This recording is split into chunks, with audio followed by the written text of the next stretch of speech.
আজকে যেহেতু আমরা বিরোধী পক্ষ, কারুর মনে হয়েছে অন্যদের ট্র্যাপে পড়বেন, তাহলে আর মমতা বন্দ্যোপাধ্যায়কে মানিয়ে নাটকটা করার কি দরকার? মানুষ তো এমনি ধরতে পারছে।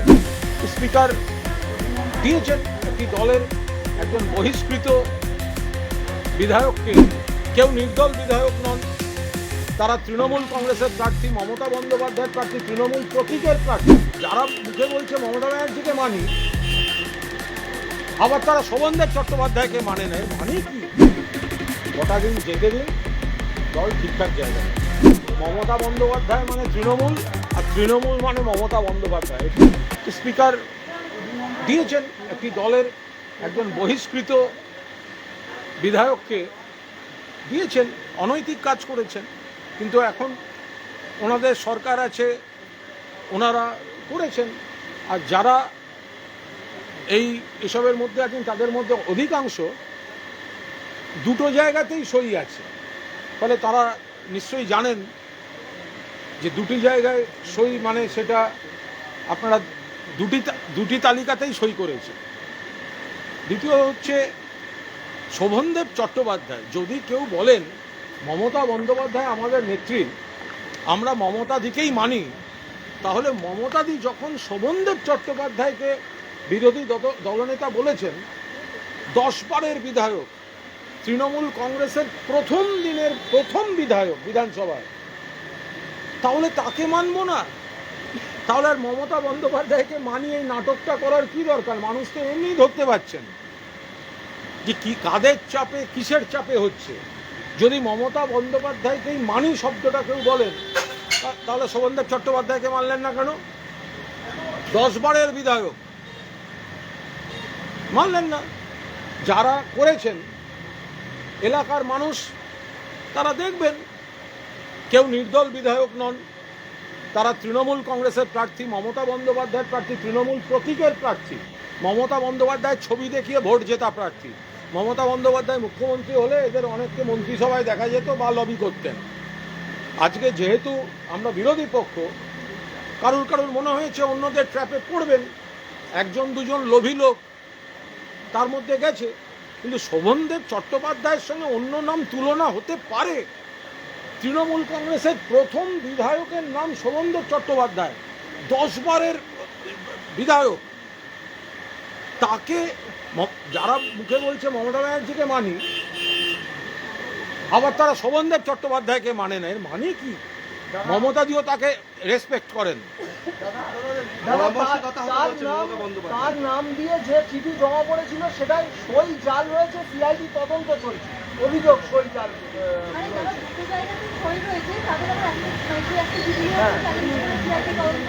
সেই চিঠি নিয়ে সিআইডি তদন্ত, দেখা যাক, সিআইডি তদন্ত দেখলেই বেরোবে যে দুটো জায়গায় সই আছে কিনা বা কজনের আছে, তদন্তে বেরোবে। এখন যেহেতু ওদের সঙ্গে সরকার ইত্যাদি, কিন্তু এরপরে আমরা বলছি, ওরা ওদের মতো করে করেছেন, কিন্তু আমরা সংসদীয়, পরিষদীয় বা আইনি সেগুলো দল খতিয়ে দেখবে। তারা বললেন যে মমতা বন্দ্যোপাধ্যায়কে তারা মূল পরামর্শদাতা হিসেবে থাকার জন্য আবেদন করবে। সেটা তো আমি বলতে পারবো না। মমতা বন্দ্যোপাধ্যায়কে সম্মান না দিয়ে যারা এই কাণ্ডটা করেন, মমতা বন্দ্যোপাধ্যায়কে উপেক্ষা করে যারা এইটা করেন, তাহলে তারপরে আবার কি সেখানে আসে কি করে? এটা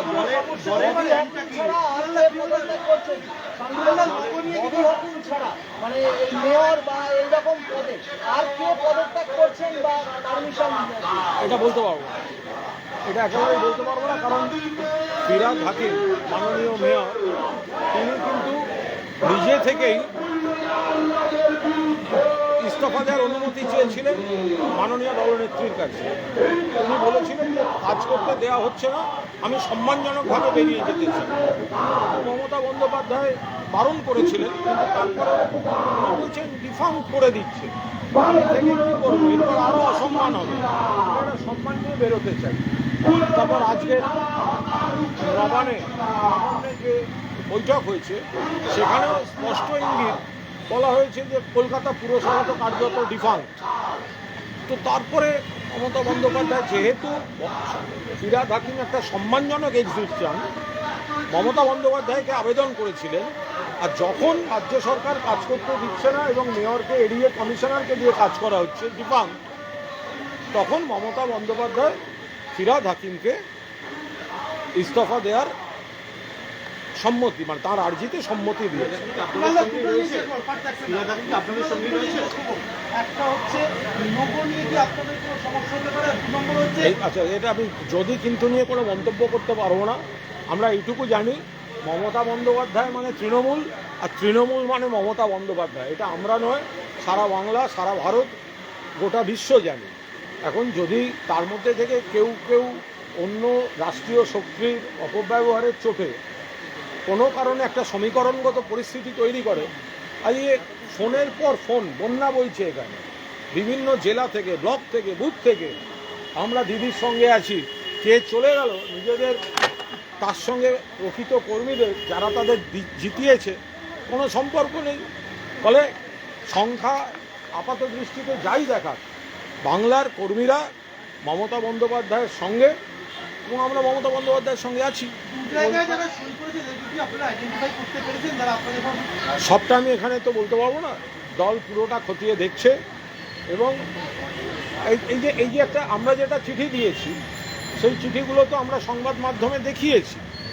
তো যারা চিঠি দিয়েছেন তারা একটু সংবাদ মাধ্যমে দিন না, বা স্পিকার সাহেব কি চিঠি দিলেন, চাবি নয় দিলেন, চিঠি দিলেন কিনা আমরা অ্যাটলিস্ট এখনো সেই চিঠি দেখিনি। ফলে আমি এটা নিয়ে বলতে পারবো না। কথা হয়েছে আপনাদের ফিরহাদ হাকিম কোন দিকে, 58তে না 22-এ? ববিদা দীর্ঘদিন মমতা বন্দ্যোপাধ্যায়ের সঙ্গী। ববিদা যেদিন মমতা বন্দ্যোপাধ্যায়কে সর্বশেষ 4-5 দিন আগে বলেন যে আমাকে ডিফাঙ্ক করে দিয়েছে, আমায় সম্মানজনকভাবে আমি একটা এক্সিট চাই, সেদিন ববিদার সঙ্গে আমিও ওর পাশে দাঁড়িয়েছিলাম। ফলে মমতা বন্দ্যোপাধ্যায়ের প্রতি পূর্ণ আস্থা সম্মান রেখে সম্মানজনক এক্সিট চাইছিলেন ফিরহাদ হাকিম। মমতা বন্দ্যোপাধ্যায় তার প্রতি আস্থা রেখে ওয়েট করতে বলছিলেন। কিন্তু আজ যখন প্রশাসনিক মিটিংয়ে কলকাতা পুরসভার কার্যত ডিফাঙ্ক্ট, কমিশনারকে দিয়ে চালানো হবে নির্বাচন, এই অনুরোধ ছিল যে একটা সম্মানজনক এক্সিট, সে তাদের সম্মতি দিয়ে এই ডিফাঙ্ক্ট জায়গাটা থেকে করে তখন মমতা বন্দ্যোপাধ্যায় অনুরোধের সম্মতি। ওদেরও কিছু বক্তব্য আছে, কিছু কিছু ব্যাপারে হয়তো আমরা বলেছিলাম দলের মধ্যে খোলাখুলিভাবে সেটা করি। তার বদলে তৃণমূলের প্রতীকে জিতে স্পিকারকে চিঠি দেয়া, বা তৃণমূলের প্রতীকে জিতে 1 মাস হয়নি বিজেপির পার করতে যাওয়া, দিল্লির গ্যারেজে গিয়ে দাঁড়িয়ে থাকা, তখন যাবে একটুখানি মুখ দেখাবো, বা বিজেপির ট্র্যাপে পড়া, বা অন্য কোনো শক্তির ট্র্যাপে পড়া, তার সঙ্গে তো থাকবো না। একসঙ্গে ওর সঙ্গে যোগাযোগ ছিল। দলনেত্রী যখন বার্তা দেবেন আপনারা স্পষ্টভাবে দলনেত্রীর মুখ থেকে শুনবেন। দলনেত্রী নাজেহাল হয়ে যাচ্ছেন কর্মীদের ফোনে, সকাল থেকে রাত থেকে কাল থেকে 2 দিন ধরে চলছে। দিদি সব কমিটি ভেঙে দিন, আমরা সবাই আছি, আমরা কর্মীরা আছি, যারা কমিটির জন্য লবি করেন, যারা ভোটের টিকিটের জন্য আপনারা অভিষেকটার সঙ্গে সেলফি তুলে বেড়াচ্ছেন, সেগুলো যদি চলে গিয়ে থাকে আমরা সব আছি। আর এই সইকাণ্ডের পর ফোন না বলছি,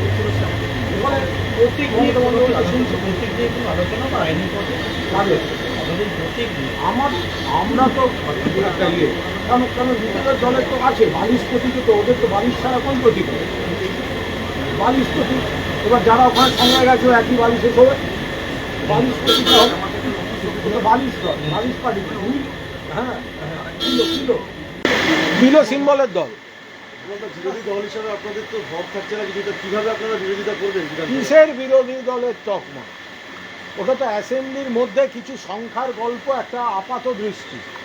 রাস্তায় কি হবে? আর একটা বড় পয়েন্ট ভাবুন তো, যারা আজকে অন্য একটি দলের ভরসায় এত বড় বেইমানিটা করে গেল, তার এলাকায় বিজেপির কর্মীরা আর বিজেপির যারা ভোটে দাঁড়িয়েছিল তারা কত বড় মালা নিয়ে দাঁড়িয়ে আছে। কারণ এরা তো ওখানে এমএলএ সাজতে যাবে, আর ওখানে তৃণমূলও তাদের প্রতি অভিমানী। আবার বিজেপির ভবিষ্যৎ শেষ হয়ে যাবে এদের এমএলএ মারলে। যাকে এমএলএ ধরা যাক সন্দীপন সাহা প্রিয়াঙ্কা টিবরিওয়ালকে হারিয়ে জিতেছেন মমতা ব্যানার্জির ছবি দেখিয়ে। তো প্রিয়াঙ্কা টিবরিওয়াল তিনি তো লড়েছেন, আদি বিজেপি হয়ে লড়েছেন, তিনি তো পুরনো দিনের বিজেপি। তো তাঁরা সন্দীপন সাহাকে এনটালির বিধায়ক মানবেন তো? ফলে এই সম্মানের বিষয়গুলো তো যারা গেলেন তাদের ভাবতে হবে। প্রিয়াঙ্কা টিবরিওয়াল পরাজিত হয়েছেন, মমতা ব্যানার্জির ছবির কাছে পরাজিত হয়েছেন, সন্দীপন সাহার কাছে পরাজিত হননি। আপনারা দুজনকে ইতিমধ্যে বহিষ্কার করেছেন, বাকি 56 জন নিয়ে কি চিন্তা করছেন? ওগুলো দল দেখছে, দল একদম ঠিকঠাক জায়গায় আছে। যারা তাড়াহুড়ো করে তৃণমূলকে একটু এই করি ওই করি করতে গিয়ে এগুলো করছে, কটা দিন যেতে দিন, দল ঠিকঠাক জায়গায় আছে। বাংলা হান্টের আরও খবর দেখতে নজর রাখুন। বাংলা খবর মানেই বাংলা হান্ট।